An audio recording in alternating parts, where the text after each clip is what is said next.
Welcome back to the channel, guys. I tell the video, you already know what's going down.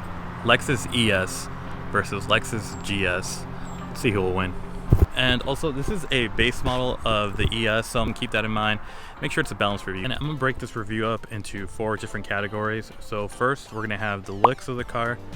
Second is gonna be the engine, transmission. Third is gonna be the handling. And finally, just, the luxury, creature comforts. Let's jump straight to it. I know that looks is totally subjective, but I'm just gonna give you guys my 2 cents. Starting off in the front of this car, yeah, you can definitely tell that this is the same platform as the Avalon. You can kind of see that big boatiness to it. I do have to give it up to the ES. I actually do like the way these mirrors look. They look a lot sharper than the ones on the GS, so it's actually 3-tone. You have your black up front, some gray down here, and some chrome to break that up. So gotta give credit where credit's due. Right here, I still prefer the looks of the GS. I think what looks off about this car is that the roof is a little bit lower, and you would think, that'll make it look more sportier. But wait! On the GS, the roof is a little bit higher, and I feel like that gives the illusion that the hood is lower, so it gives it more of that sports car feel. In my opinion, GS looks more balanced. So here we are in the interior of the ES. I got a few things to say about this. But first thing I want to comment on is, man, it's nice having that new car smell. Yeah, unfortunately for me, my GS smells like a cat walked in, zipped down his fur, and then used my AC vents as its urinal. It just smells nasty. It has that moldy, mildew smell, and I know it's a big complaint for the Lexus GS, so I'm gonna have a video coming out, guys, addressing me fixing the smell in my car, so stay tuned for that. Before I get into the interior review, I do want to apologize to any ES owners for what I'm about to say. But this right here, man, that's just revolting. It's just ugly. I don't know what Lexus was thinking when they put these stocks right here. Just not my style, not my thing. One big plus about the ES is definitely going to be that this is touchscreen, so I can get this stuff out of the way. I guess it doesn't work that good. In my opinion, looks wise, I'm gonna have to give it to the GS for sure. Both the exterior and interior, again, my 2 cents, beauty's in the eye of the beholder, so I'm not gonna sit here and keep babbling about it.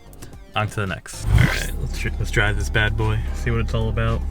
Jump into it. Engine, transmission. Wow, this is, I was actually surprised. This might not even sit well with some of you GS owners, so get ready for this. Honestly, the engine transmission combo, I don't know if it's the way Lexus programmed it or these gears have a shorter ratio, but this transmission feels better than the GS. Surprisingly, I'm actually genuinely surprised. I've always had that complaint with the GS. I always felt like the transmission was too tall for some reason. I've never heard anyone else complain about it other than Bullet's Garage. Shout out to Bullet, even though he had a GSF, but he did say that he felt the GS transmission, at least his 8-speed, felt too tall. And I feel the same way about the 8-speed and the 350s. It's just too tall. I don't know why the gears are so long, but the gears feel a little tiny bit shorter here. It's very subtle, it's not a huge difference. It's not like this feels like a complete rocket, but it is noticeable enough, at least for me, to appreciate. Hope you're enjoying the video so far, because honestly I wasn't planning on making this video, but I got the loaner and I was like, hey, wouldn't it be cool if I compared the ES and the GS? So it'd be cool for someone who's in the market trying to decide what they want. So just right off the bat, I do notice that the handling, GS just takes the cake in handling. This feels like a boat. I see the potential, maybe with the F-Sport package and getting those adaptive dampers, it'll help out with the handling. You can't compare front wheel drive to rear wheel drive. You definitely feel the boatiness of this car. You feel the body roll.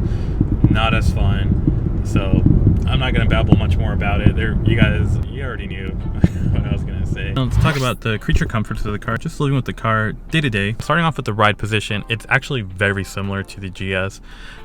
It does feel a tad bit bigger. It's not too noticeable. It is there, though. That space comes at a great advantage when you're here in the back seat. It feels like a limo back here. That is pretty cool. Yeah, surprisingly, the suspension actually feels the same between both cars. This one doesn't have, variable suspension, but they feel about the same. All right, so testing out the wind noise on the ES. I actually feel like it's higher in the ES for sure. Yeah.